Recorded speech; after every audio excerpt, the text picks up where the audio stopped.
All right, everybody. Thanks so much for stopping by another live episode of Real Estate Titans. I'm your host, Greg Fowler, traveling throughout the marketplace, interviewing the top real estate professionals in our field, from realtors, lenders, builders, developers, residential or commercial, essentially gathering insight, inspiration, really drives and motivates these top producers above and beyond everybody else in what I'd like to consider a real estate titan. Our very special guest and featured titan for today, Sue Pinky Benson. Hey, Sue, thanks so much. I want to give you a high five, digital high five. So it's an honor to have you from beautiful Naples, Florida. This is really, really exciting. So thanks so much for taking the time. Well, thank you for having me, Greg. I'm excited to be here. Unfortunately, our weather's a little cloudy this afternoon because it's Florida in the summer. So you get a little rainstorm. So hopefully we can see everything good. Yes, I can see you and hear you loud and clear, and so is the audience. So I want to dive right into the series of questions, Pinky, really for everybody just to get to know you as a person, a professional, just a little bit more. So I guess let's just start with the first one. Tell everybody a little bit about yourself. Okay, so I have to say that usually this is like the most awkward question for me because I really do not like to talk about myself in that sense. Like I'm always like, just Google me and look that up because I'm not really good at it. So Love it. Basically, in a nutshell, I am a mom, I am a wife, and I am a real estate agent. And I do some videos from time to time that has gotten some attention. And so now I get to go out and I get to train other real estate agents on how to use video to grow their businesses. And I get to sell properties all over Southwest Florida. So that's kind of what I am in a nutshell for the most part. I'll be 44 next week. So Wow. Other than that, I've been blessed with a couple of different life careers. So my previous life, which is what I called my BC life before children, was in broadcast journalism. So that's a little bit of who I am. That's what my degree is in anyway. Okay. Well, and so just for everybody out there, I mean, a lot of the people that are going to be tuning in, obviously your brand and awareness and recognition is huge in the marketplace of real estate. Reputation's impeccable. The fact that, you're utilizing video in a creative way and different digital technologies to really grow and expand brand awareness, I think is beautiful. So everybody make sure you're following Pinky on every single site that's out there. We'll put links in the comments down below and we'll get to that a little bit later.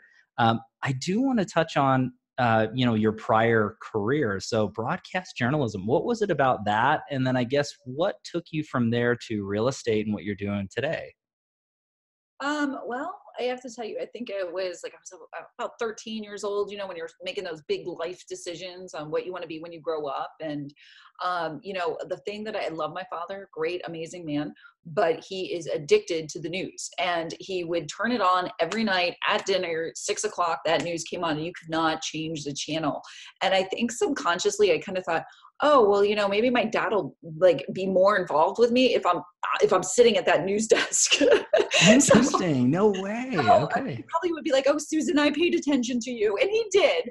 But, I think it was just one of those things that I was like, oh, well, my dad likes the news. So therefore, if I'm telling him the news, I was the youngest. So, the one that was kind of babied and, oh, yeah, that's nice to see, So I thought, oh, well, if I'm in front of the camera, they're not going to think, that I'm this ditzy little girl with the blonde pigtails running around, Wow.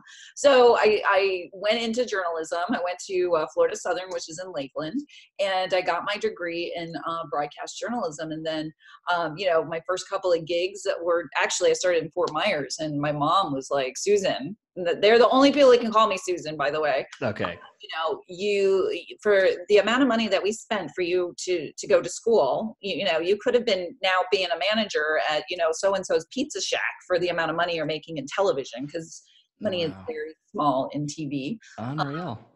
And so, so then I got into Tampa market and eventually I got the opportunity to go in front of the camera, because what I did prior to that was I was a producer. And my job was for people that had consumer issues. So let's say you had a problem with a company because you bought a couch and the couch fell apart and then the company never called you back and you were stuck with this broken couch. I was the one that you called, and I had a reporter I worked with, and we would go out with the camera rolling over our shoulder and do confrontations on camera and talk about like coming into it in your 20s and being like, holy crap. I had people mooning me. We thought there were guns, Unreal. it was a crazy, crazy situation. So, but I learned a lot from that job, a lot about confrontation and, about how to make things work and negotiations and all of those good things that come into the business. So I did that for a good portion of my 20s. And then I was actually pregnant with my second child, and we had the season of storms go through. So we had all those hurricanes. Whoa. And at one point I'm like, sleeping underneath of my desk, and because everybody, when a hurricane comes, news goes on and everybody else goes off, right? Everybody else, goes ducks and covers, and we're out there, sharing the news and telling you what's going on. So for me, I was like, okay, this is a little too much for me with the kids. And so I decided to stay home for a little while. And I did the mom, full-time mom, which is a huge responsibility, a huge job in itself. And I enjoyed it. And then one of my friends, who is actually a really close friend of mine, he was the broker owner of a Remax in just in a small town north of Tampa. And that's where we were living. And he's like, I need somebody to answer the phones part-time. And he's like, would you come in and answer the phones for me? And his wife is my sorority sister, my roommate from college. This is a guy I went to college with. I'm like, all right, Zach, I'll come answer the phone.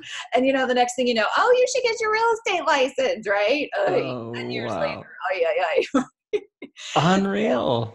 Yeah. So it's been a journey, and it's, so really how the whole getting into video came into play. It wasn't like, hey, I got my real estate license, let's go do a video.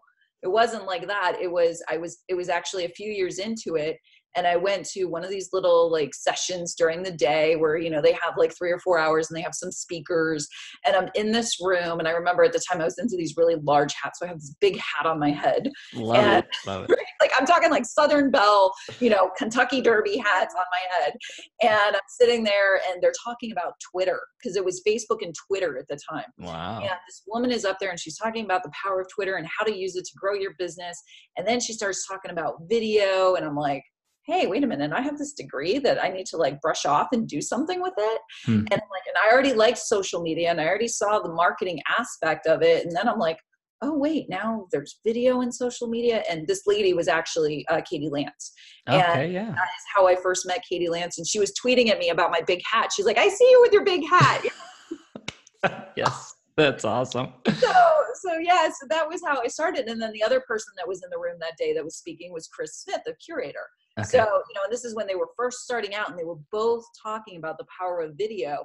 And so I went home, and even though I have a degree in journalism, editing was on, and you're probably too young for this, but we had VHS tapes. Oh yeah, I remember VHS tapes. I had to learn how to edit on those. So this is a long time ago. And it was like, okay, so how do I digitally edit? I had never done that. It had just started when I left the journalism business, and I was a producer. I didn't edit. I just wrote the stories, and created the stories. I didn't edit them. So I had to figure out, and there really wasn't much with YouTube. And, so I'm in there hacking myself through editing.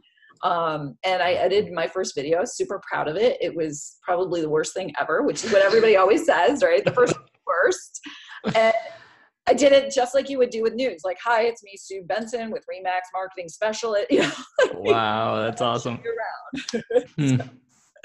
Long way past that. Now all you have to do is flip open your phone and hit the live button, and the whole world is watching. Well, and I think that that's a beautiful progression into your career, and obviously how you've become who you are and the communities and the impact that you've had. We were talking kind of before we went live here, but I just want to make sure that everybody out there. So Pinky Knows Video, right, is a great resource for everybody who's really trying to dive in. Is that correct? So yeah, it's my group on Facebook. So anybody can come in and join. And it's just basically I go in there and ask you questions, or I might give you some examples of how I do video on a daily basis so that it's easy, digestible chunks. I'm not going to teach you how to, go into ScreenFlow and edit a full-on video. That's not the purpose of it. There's some really great groups that can do that for you. The purpose is everyday video, how to use it, how to create something, an app that really works well, questions about equipment, things of that nature, where we keep it, we talk about social media too. Like today we're, do you understand Instagram stories? And right now, the majority of people have no clue. They're like, please help.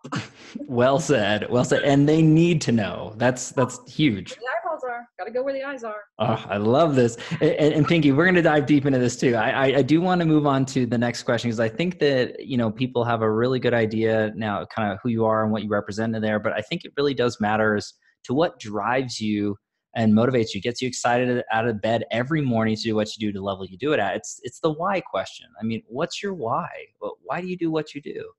I would say 4 years ago, I would have had a completely different why, which would have been along the lines of, I do it for my family to get up in the, to make ends meet, to make myself feel like, I'm still a working woman, that I have drive. But 4.5 years ago, we lost our son Sawyer. He had a very rare disease. And, not something that was detectable and not something that was curable. And in that moment of, what really matters in life that comes to play, you look around and you go, none of this really matters. None of this really matters. And so he could have very easily been my excuse. I hear excuses all day, every single day when people go to do a video. Oh, I can't do it because my hair doesn't look good today. Or I need to lose 10 pounds. My voice sounds funny. Or, oh, I'm just too busy. I hear excuses every single day. And I realized through watching a lot of Gary Vee, actually, Yeah. but he was my inspiration in a very dark time, that we all have excuses every single day. And what are you going to do about it? Are you going to say, okay, I'm not going to get out of bed because my son passed away. I'm not going to get up and do something I'm not going to go to work because my son passed away. I have that right. I mean, who would blame me? Who would say like, oh, well, she's an alcoholic now because, that's what she spends her day doing because she lost her son. And that's, a lot of people go down that road, and I completely understand it. However, I didn't want that for his legacy. I'm very focused on what Sawyer's legacy is. Okay. And I want people to say, I do that in spite of that. He is my reason. So when I don't want to do it, I get up because, well, I'm doing this for him as much as I'm doing it for anybody else, because he taught me that I only have this one life, and I want to be a better human every year. And a better real estate agent. I mean, that's on the side, but, being a better human being and just being better at what I do. And, each transaction I do, it's now more about the relationship. It's not a transaction. Like, what can I spend 10 minutes listening to them because they need to be heard? I mean, I went through a walkthrough this afternoon, and this isn't my seller. I have the buyer. I'm doing the walkthrough for the buyer. And afterwards, the seller came downstairs and he was showing me the garage.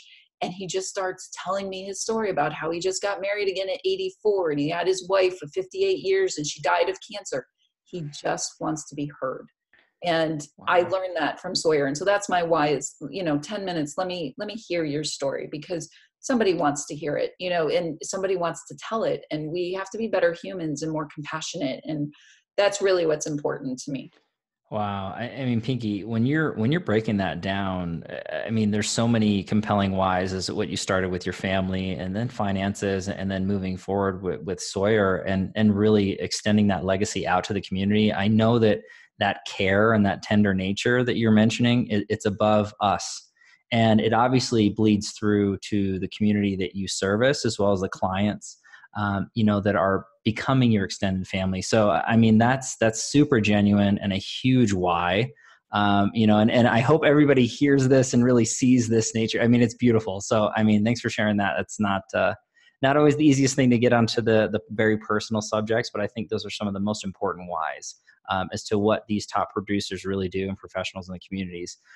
So I do want to shift gears into the next question, which is actually a crowd pleaser for this particular series. The people who subscribe to this particular series, they want to know what the Titans are doing or have done to grow and scale their business. Advice that they could give or take that's applicable and right through. And I know that you're heavy into the digital end and everything that's going on, but if you could look at your business thus far and pick or choose one or two things that you added that took it from one level to the next, what's that look like for you? Well, I mean, I can actually tell you that now that I'm in Naples, I've only been here since we lost Sawyer. So Okay. I started over. So I had a career in Tampa area, and I was a very top producing agent there. I was at, my parents looked at me and said, "What are you, crazy? You're going to leave all this, Wow. start over." So I can tell you from the standpoint of having to start over in a new market that is oversaturated with real estate agents that are mostly non-producing agents. They're just somebody that have their license and maybe they show a house here or there, but this isn't their job where they are going to make their money and feed their family. This is just something that they do on the side, which is okay. I understand it. But for those of us making a career out of it, it can be challenging at times. So Sure. for me, over the last few years, I've had to watch my income go from, one place all the way down. And now I'm in this rebuilding state that, it has taken 4 years. And it's like, I go back 2 years ago and I was at my lowest, and as far as income level.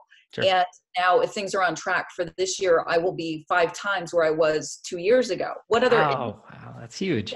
do that in though? Thank you. But what industry can you do? I mean, that's an amazing. And so when you say, what are some of the things that I've done? I invested into BombBomb as far as getting that as something that I knew was going to be important for me. The one-on-one, if you guys don't know what BombBomb is, it's a video email marketing.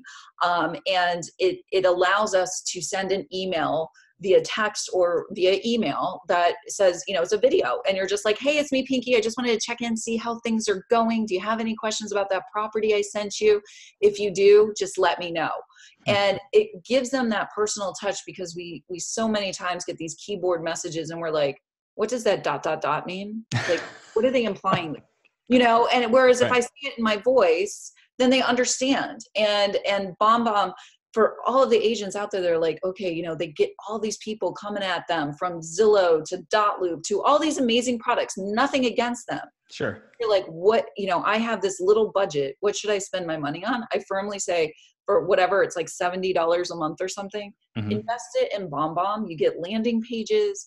You get help. They answer the phone and help you. They can help you with a lot of different things. So that was one of the instrumental things I started first. Okay. And then I think really getting a good CRM in place is crucial. And so many agents that have been in this business for like 20 years, 30 years. And I say, "What do you use for CRM?" First they go, "What is that?" And then right here. Yeah, right. Really organized. I got a notebook. Yeah, hold on. Let me open this up. Right, let me open this up. And I'm like, okay, so basically you're telling me you're not going to be in business in 5 years. Wow. That's really where we're at. I mean, Well said.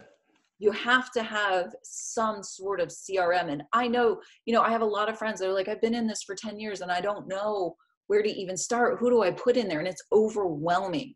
And I'm like, just start. Just put the next person that calls you in that list and then start using it every single day. So, and then of course, BombBomb integrates with your Boom. Well, I have Boomtown, but it integrates into the system, into your CRM, and a lot of them do. And so now you have 2 big components. And I think the other thing is knowing when you need help. And for me, this past year, it was getting a little crazy. And I was like, I finally had to go to my husband, who has had his license for 5 years. Okay. It was never like, it was just hanging in referral status. And I would finally like rip the cord and I'm like, "Quit your job." Oh, I love it. If nothing else, I need you to be here when I can't be here and I'm out presenting in other parts of the country. I'm like, I need you to hold the fort down. So, but bringing him on became the next step that I needed. And it grew my business, just having that ability. And I didn't realize that he was the secret ingredient. Wow. So maybe it's just hiring that virtual assistant to take on some part of your business, just to help you. But you have to recognize it. You have to say, "Oh, okay, this is it. I need help." Well, I think that the advice that you were giving is huge advice, talking about proper systems, CRMs, and then again, integrating that so that you can expose yourself. There's a ton of hard work in there. So, anybody who's watching or listening, it's obviously that hard work never goes away. Setting up the proper systems is going to hopefully save you time. But when it comes down to it, you still got to put in the hours, you got to do it. The other piece is knowing when to ask for help, I think is fantastic. And whether you are hiring an assistant or support staff or building a partnership, that's one thing. But even just asking your peers, hey, I need some advice on this. What have you done? What's going on? Physically reaching out to the people you're surrounding yourself with in the community, other people you respect. That's huge advice, Pinky. And so many people they're too afraid to approach somebody like you and say, hey, I really love what she's done, but she's too busy. But I find that, and correct me if I'm wrong, but the most successful people out there in the world, they share, they give. There's nothing to hide. There's nothing to hold back. So I just think it's best practice. No, and I, for me, like when I give out that information, it's so funny to me because especially with like a lot of the real estate agents who've been in the business for a very long time, they're always like, oh, why is she sharing? Why is she sharing? They come from this place of, this is my sandbox, I don't share. And I'm so the opposite of that way, that to the point that sometimes my husband says to me, you're too nice. You tell people, and I'm like, you know what? Like, so what? If on my death day, they come and they say, well, she was just too nice of a person. Like, I'm good. Okay. Yeah. There are worse things for sure. There are worse things in life than that. So, but I mean, I think that, but you do also have to recognize, like, if somebody is giving you their time, they're giving you their time. So, just take that 10 minutes and use it the best way possible to, when you have that 10 minutes with them, don't hit them up constantly either, Well said.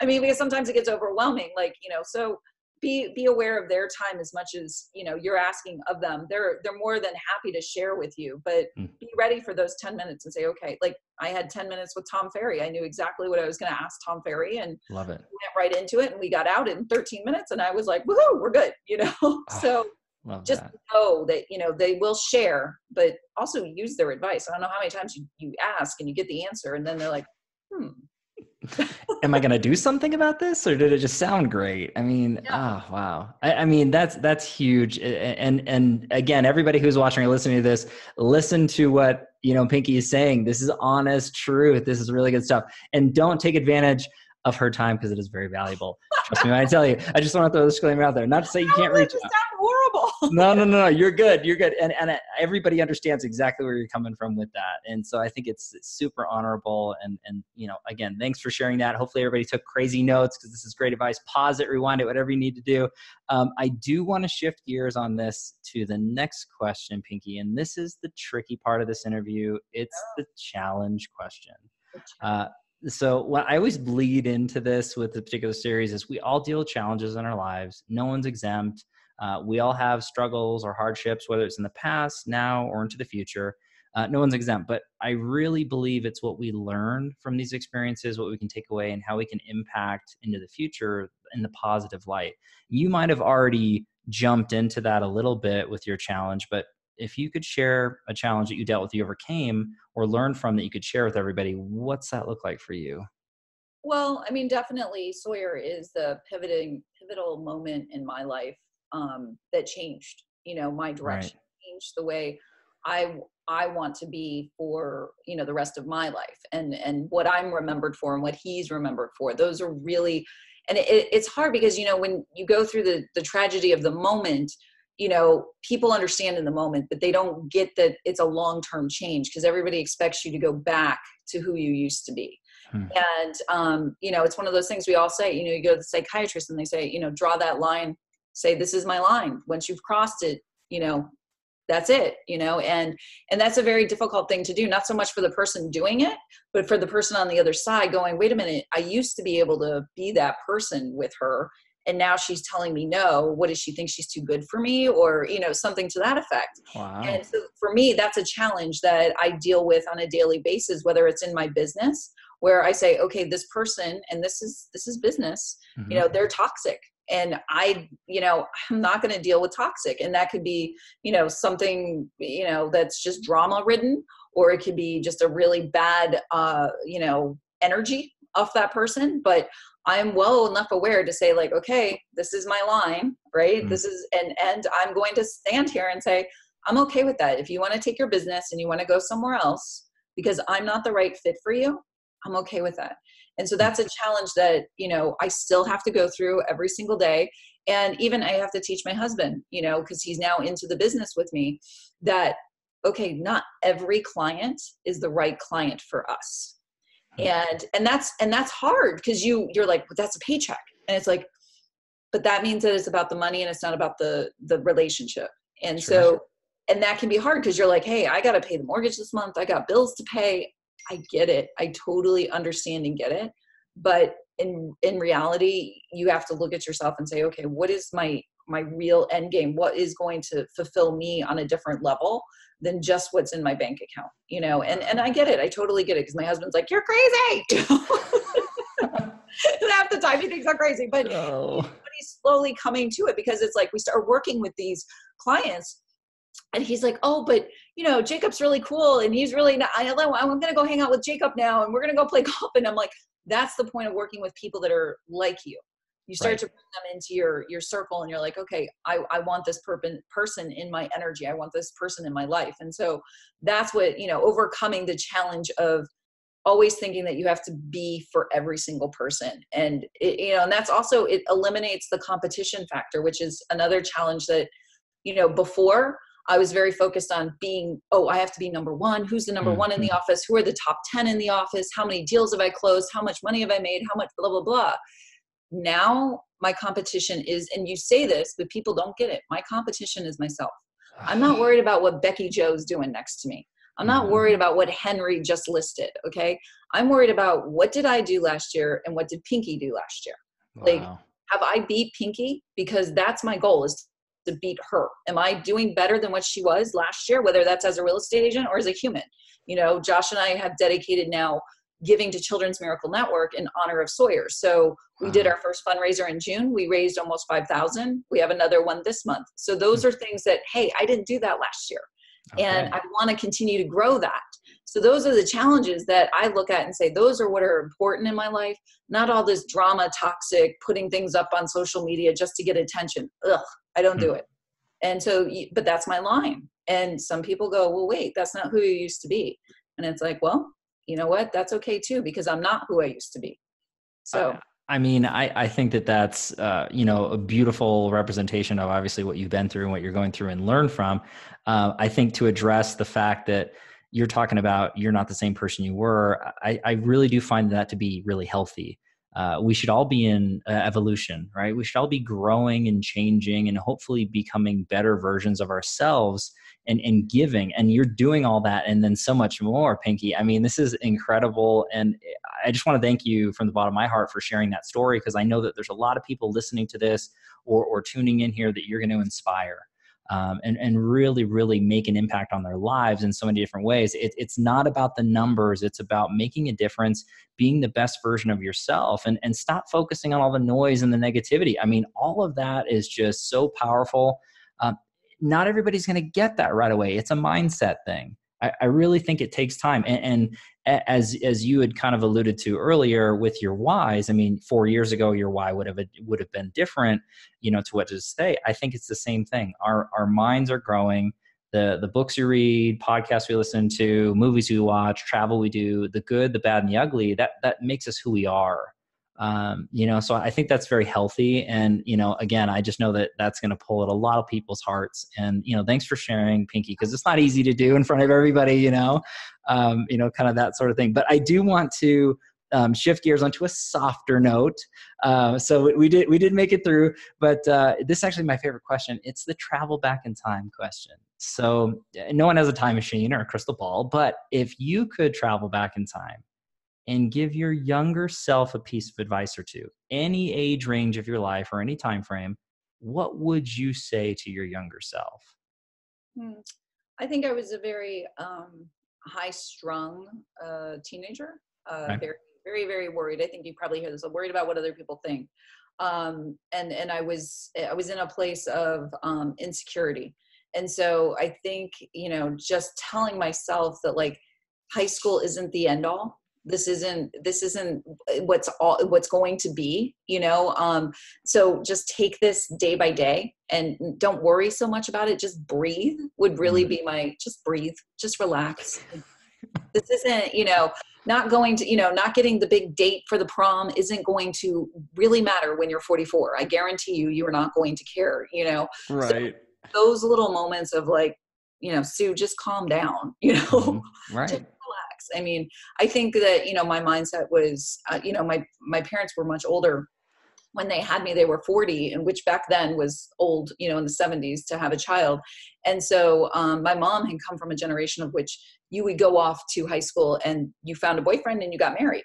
And so my mindset in high school was like, oh, I need to have a boyfriend, because that's what my mom said happens. I go to high school, and so I didn't realize that there was a whole nother world out there, and I think that, I felt like, oh, I didn't get this boyfriend, so therefore I'm not as good as I should be. Right. Sure. So if I could go back and say to myself, like, don't worry about it. There's enough boys in the world to keep you for the rest of your life. You just get so wrapped up. Oh, I have to find the boyfriend. And it's like, oh, please. So I've really taught that to my 16-year-old daughter. It seems to be working well. I love that. I mean, and really that's huge advice for not just young Pinky, but everybody who's watching or listening, this myself included, is especially real estate professionals, entrepreneurs, highly driven people. Everything seems so important in the moment. And I think that when we are younger, we've all felt that, but in a lot of instances that does carry over into our adult lives and our occupations. So looking at it and say, hey, just prioritize the best you can. Don't overreact, calm down. Everything's going to work itself out. So many professionals, especially in the real estate end, I mean, so many mentors in my life that say, hey, Greg, you know what? It's not brain surgery. It's just real estate. I mean, it's not do or die. You prioritize, you do the best you can, but life happens. Right. And so I think to me, that's huge advice. It's easier said than done for a lot of people, but it's really, really important that everybody takes that to heart, or at least lets that soak in a little bit. I think that's huge. I see a lot of real estate agents, they get on social media and they're like, hashtag best damn realtor that ever existed. Hashtag boom, yeah, look at me, I'm the best one ever. And I'm like, guys, you sold a house. You did not create the earth in which it stands. Like, let's be honest here. Okay. So always take that with a grain of salt. Like, it is, I guess it's a big purchase. It's one of their biggest, and I get it. But at the end of the day, if it's not a right fit, it's not a right fit. You can't put the square peg in the round hole. Love it. True statements here, everybody. This is real and honest right here from Pinky. This is great stuff. So I want to go into the next question, which this one ends up being another crowd pleaser on top of it, because the people who are really subscribing to this particular series, they, again, want to know what the Titans are doing to grow their minds, how they're expanding, educating themselves through any variant. So, Pinky, what books are you reading or read, podcasts you're listening to or listen to right now? Coaches, social media gurus, anybody that's inspiring you. How are you feeding your mind? Well, when we were talking about this, I was like, books. I have a whole bunch of them. Like, people send them to me and I'm like, oh, I really want to read this. And I just can't find time. I keep trying. I'm horrible. I love it. Talk about going back in time. I feel like I'm letting down my English teachers, right? Read these books. But I'm an avid podcast person. Okay. I go on my walk, and if I'm walking the dog or if I'm out at the beach or whatever, and I'm in the car. My husband's now like, oh my gosh, now we have to hear this stuff all the time. Oh, that's great. But it's, for me, my favorite podcast that I'm totally hooked on right now is Tom Ferry. Okay.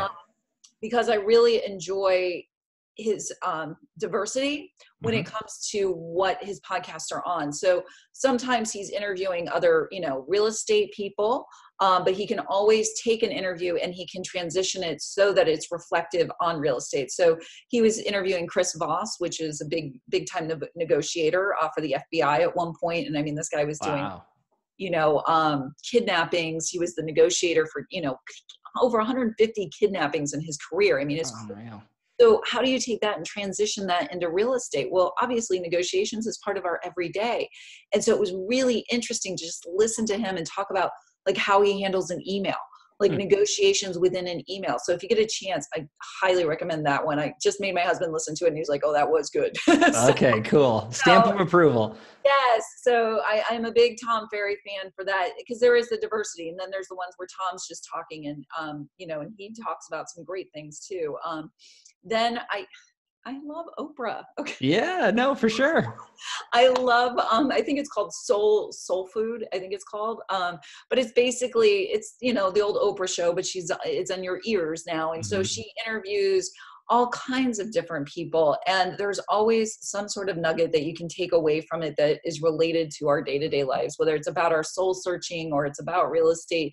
She puts it into perspective. And quite frankly, I think for people that want to be better at doing video and want to go out and interview people, as you know, Greg, interviewing is not easy. It is Not at not all. just turn the camera on and start asking questions, because you're going to see people freeze up and they're going to be like a deer in headlights, and they're not going to say anything but yes or no.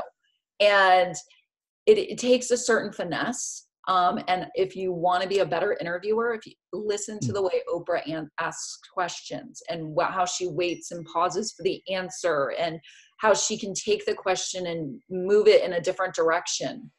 All of that is really important when you're doing videos and interviewing somebody else, and watching for their signs to know what is it that they get interested in about, what is it that excites them.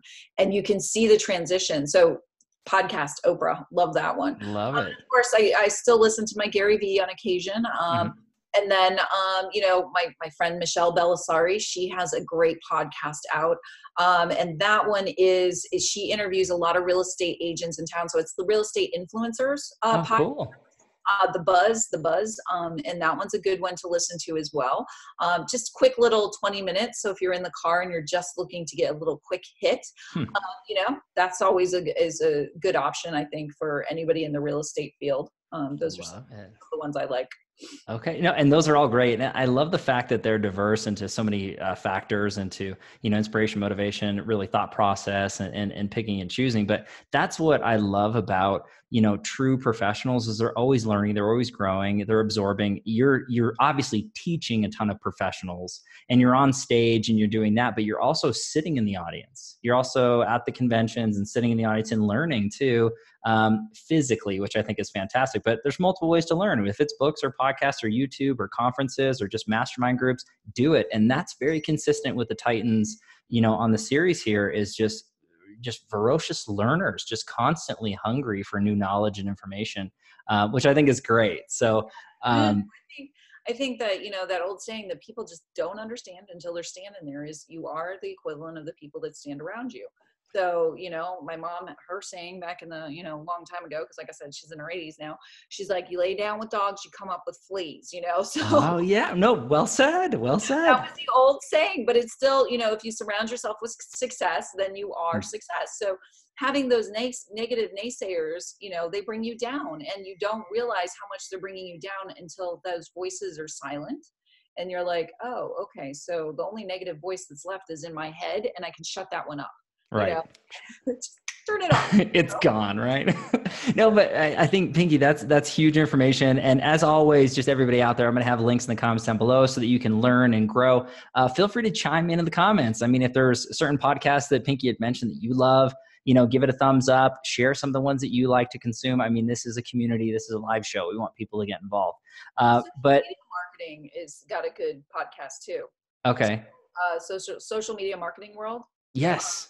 Their podcast is great. So if you are looking to like learn more about how to be better at LinkedIn, or, you know, how to do a better Facebook ad that performs better, those are good little podcasts that if you're driving around and you just have a few minutes to like, oh, okay, I could do that with my next Facebook ad, you know, then it just gives you a little insight to, you know, because so many people now, like, they're trying to play catch up with social media, and they're trying to understand, and they're so overwhelmed. And it's like, okay, you got to take it one step at a time, and you got to breathe through this, you know, but it's not as difficult as it seems. You just have to pay attention. And basically, my girlfriend and Michelle and I were just talking about this. When you're on Facebook, especially Facebook, because that's obviously the main one, but there is a point as a real estate agent and any entrepreneur where you turn the channel and you go from being a person on Facebook to becoming a marketer on Facebook. And it changes the dimensions of like, oh, should I really post this negative thought that I'm having right now? Like, is that good for my brand? Is that what I want people to remember about me? You know, should I say this, you know, negative innuendo about somebody not cleaning their lockbox at their door? That's, I mean, you've seen those posts. Oh yeah, for sure. And what people forget is that every time you put a post up on social media and you read it, you are the one reading it. So you're consuming it with your own inner dialogue. So you're thinking that that person is posting directly to you. Right. You're going, did I interact with this chick today? Was this my lockbox? Like, is she calling me out? Like, you just do. It's just the natural. So that's also why video is so powerful, because people think you're talking to them. So then when I come to a conference and they come running up to me and they're like, hey, Pinky. And I'm like, hi, how are you? I feel like I know you. I'm XYZ123 of, Instagram. And I'm like, oh, that's you. Oh, that's so cool. So, but, that's the truth of it, is that, you have to realize what you're putting out there. So for me, Social Media Marketing World podcast has been great for understanding what it means to be a marketer on social media, not just a person who's consuming the content. Well said. And I like the fact that you added that in there, because so many real estate professionals that are watching or listening to this, or if you're general and consumer out of the business, social media marketing world is a well diverse platform. It's not like an Inman, where Inman is directed towards real estate professionals. Social media marketing world is for marketers and for all industries. Yeah. So I love that, because then you're picking and choosing different thought processes. And I love the fact that you're not just getting it from one source, because you can pick and choose things that work for you, for your brand, for your message, and what you're trying to accomplish with your life, and then make the super Pinky, if you will, right? And for everybody out there who's doing the same thing with their brand and business. So yeah, this has been great. I mean, Pinky, this has been an amazing time just hanging out with you on this chat, and hopefully everybody's really just soaking this in and really getting tons of information from it. I know I have. I want to wrap this up with a final question. And this ends up being the quote or mantra that sums you up as a person, as a professional. What's that look like for Sue Pinky Benson? Well, it's a Mark Twain quote, and it is: the two most important days of your life are the day that you are born and the day you find out why. Wow. And that has been, really huge, important to me. As you know, my son's name, Sawyer. I have a son that's Samuel. So I have this Mark Twain kind of vibe going throughout my life. So for me, knowing what is important to me and why I'm here is something that resonates with me on a daily basis. So. I mean, I love that. And I'm a huge Mark Twain fan myself as well, going into it. I've been to the Mark Twain house in Connecticut. So I haven't been there yet, but I've been to where he's buried in Elmira, New York. Yeah. Get out of here. It's on my list. But I think that's awesome. And again, but that quote is so powerful. And I think that it resonates with so many people. And again, it just sums you up beautifully, Pinky. So I just want to thank you again so much for taking the time. I want to give you a digital official handshake. You are an official real estate titan. Yay, thank you. Thanks so much, Pinky. Again, I can't thank you enough. But everybody, thanks so much for your time and attention, your love and support. As always, if you like what we're doing here at the Real Estate Titans, do not forget to throw us a like on Facebook, subscribe to YouTube, and have a listen on iTunes, Spotify, and Google Podcasts. Live every Tuesday and Friday afternoon, a different Titan, a different location. We'll catch everybody in the next live episode of Real Estate Titans. Take care. Thanks for having me. See you later.